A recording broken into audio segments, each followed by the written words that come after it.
میں تو حیرت میں ڈوب جاتا ہوں جب خواتین ہاتھوں میں پلے کارڈ اٹھائے میرا جسم میری مرضی کا نعرہ لیے میدان عمل میں کود پڑتی ہیں، اور پھر اس سے بڑے دکھ کی بات یہ ہے کہ ہمارا میڈیا ان کے پیچھے کسی نہ کسی انداز سے کھڑا ہو جاتا ہے اور ایک ماحول پیدا کیا جاتا ہے کہ اس کی زیادہ سے زیادہ تشہیر ہو۔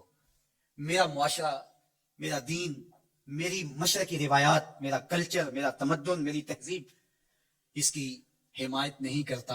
میرا دین تو مجھے اس بات کا سبق دیتا ہے، میری بہن کو، میری بیٹی کو، میری ماں کو، میری بیوی کو میرا دین یہ سبق دیتا ہے کہ وَلَا تَضْرِبْنَ بِأَرْجُلِهِنَّ لِيُعْلَمَ مَا يُخْفِينَ مِنْ زِينَتِهِنَّ، کہ وہ اتنے زور سے قدم بھی نہ رکھیں کہ ان کے پاؤں میں پڑے ہوئے پازیب کی چھنکار غیر مرد کے کانوں تک پہنچے۔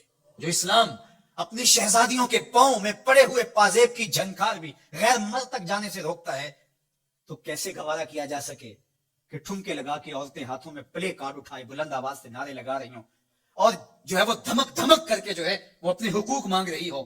تم حقوق کس سے مانگتے ہو؟ محمد عربی نے تمہیں 14 صدیاں قبل حقوق دیے، اور اگر تم اسلام کو نہیں مانتی اور اسلام کے ضابطوں سے انحراف کرتی ہو تو تمہیں میں ایک نقشہ ماضی کا دکھانا چاہتا ہوں کہ تمہارے وجود کو بھی گوارا نہیں کیا جاتا تھا، اٹھا کر کے سسکتی بچی کو زندہ درگور کر دیا جاتا تھا۔ بھائی اس لیے کاٹ دیتا تھا کہ کل کوئی میرا بہنوئی نہ کہلائے۔ عکاس کے میلے میں بیٹوں کے ہاتھوں مائیں فروخت نہیں ہوئی۔ تذلیل کا اور کیا روپ تھا جو عورت نے نہیں دیکھا تھا۔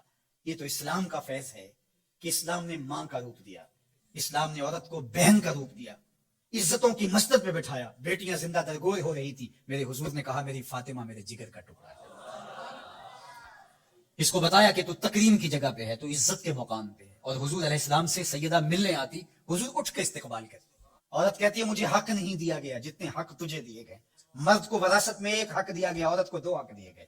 وہ باپ کی وراثت میں بھی حق لیتی ہے، شوہر کی وراثت میں بھی حق لیتی ہے، اس کو 2 حق دیے گئے۔ تو یہ تو عزت اسلام کی دی ہوئی، یہ تو وقار اسلام کا دیا ہوا ہے۔ اسلام نے تجھے تکریم کی مسند پہ بٹھایا، اسلام تمہیں عزت کے مقام پہ بٹھایا، تو آوارہ ہو گئی، تو ہاتھ میں پلے کارڈ اٹھائے بازاروں میں گھومنے لگی، آوارگی کو اپنا حق سمجھنے لگی۔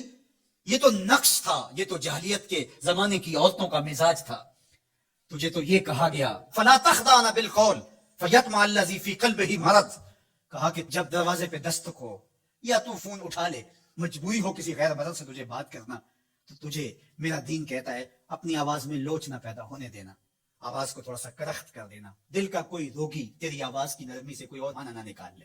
تو اتنی پاک اور پردے دار ہے کہ تیرے بارے میں خیال بھی پاک رہنے چاہیے۔ تجھے دیکھ کے مرد کو ادب سے نظریں جھکانے کا حکم دیا گیا ہے۔ نگاہیں نیچی کر لو، محمد کی شہزادی آ رہی ہے۔ نگاہیں نیچی کر لو، فاطمہ کی بیٹی آ رہی ہے۔ نگاہیں نیچی کر لو، عائشہ کی بیٹی آ رہی ہے۔ تو عزت کے مقام پہ بٹھائی گئی، تو کس نے تجھے آوارہ کر دیا؟ کس نے تجھے بدچلن کر دیا؟ چند ٹگوں پہ، چند ملکوں کے سرمائے پہ، اور چند آوارہ عورتوں کے کہنے پہ جو مغرب کی وظیفہ خور ہیں اور جو نہ نظریہ پاکستان کو مانتی ہیں۔